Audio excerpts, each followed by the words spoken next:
Nueva York antes de las torres. El mundo que las hizo posibles desde el 1900 hasta el 1945. A comienzos del siglo XX, Nueva York ya era una ciudad extraordinaria.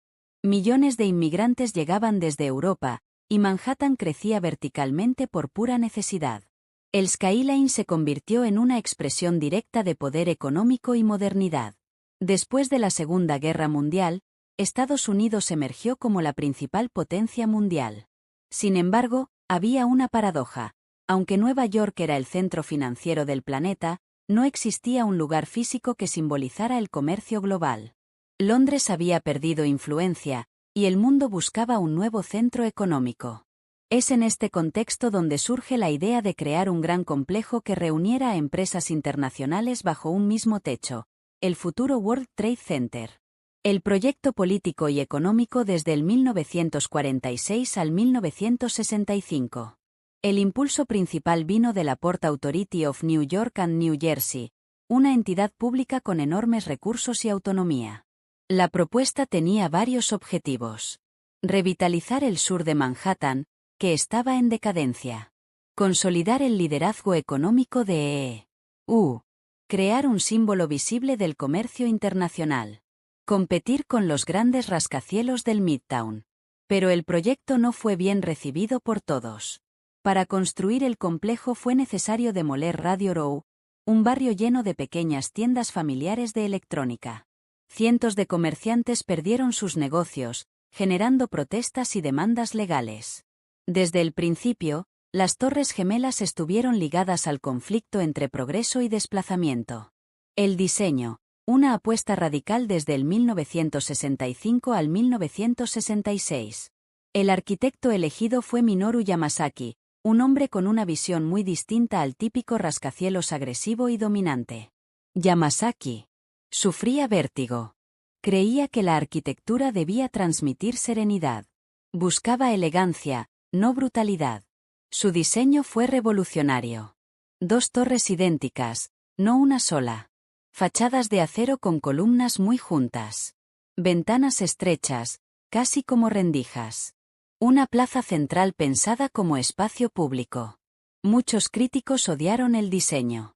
Las torres fueron calificadas como frías, impersonales, incluso inhumanas. Aún así, el proyecto siguió adelante. La construcción, un desafío sin precedentes desde el 1966 al 1973. La construcción fue una hazaña de ingeniería.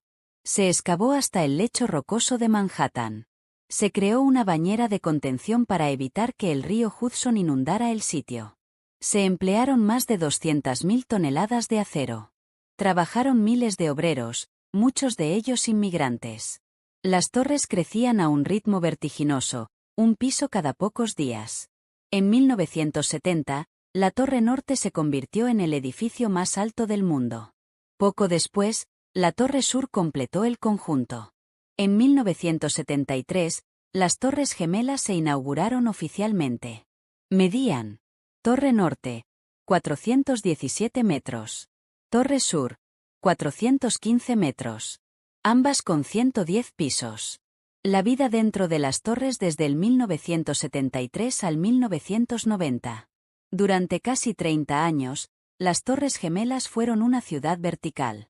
Dentro había bancos internacionales, firmas legales, agencias gubernamentales, restaurantes, guarderías, centros médicos. Cada día trabajaban allí más de 50.000 personas, y otras 100.000 las visitaban. El mirador del piso 107 se convirtió en una atracción turística mundial. Desde allí se veía toda la ciudad, el océano, y en días claros, hasta otros estados. Con el tiempo, lo que al principio fue criticado terminó integrándose en la identidad de Nueva York. Las torres aparecían en postales, películas, series y anuncios. Ya no eran solo edificios, eran un icono. Primer atentado y advertencias ignoradas en el 1993. El 26 de febrero de 1993, una bomba explotó en el estacionamiento subterráneo de la Torre Norte. Murieron 6 personas y más de 1.000 resultaron heridas. El objetivo era claro: derribar las torres. Aunque el plan fracasó, el ataque demostró que el complejo era vulnerable. Se mejoró la seguridad, pero no se imaginó un ataque aéreo. La advertencia estuvo ahí, pero el mundo siguió adelante. El 11 de septiembre de 2001, el día que cambió todo. La mañana del 11 de septiembre era clara y tranquila. A las 8:46 de la mañana, un avión secuestrado se estrelló contra la Torre Norte. Al principio muchos pensaron que era un accidente. A las 9:03 de la mañana, un segundo avión impactó la Torre Sur. En ese momento, quedó claro que Estados Unidos estaba bajo ataque. Los edificios ardieron. El acero comenzó a perder resistencia. Personas quedaron atrapadas por encima de las zonas de impacto. Bomberos y policías subieron sabiendo que quizá no volverían. A las 9:59, la Torre Sur colapsó.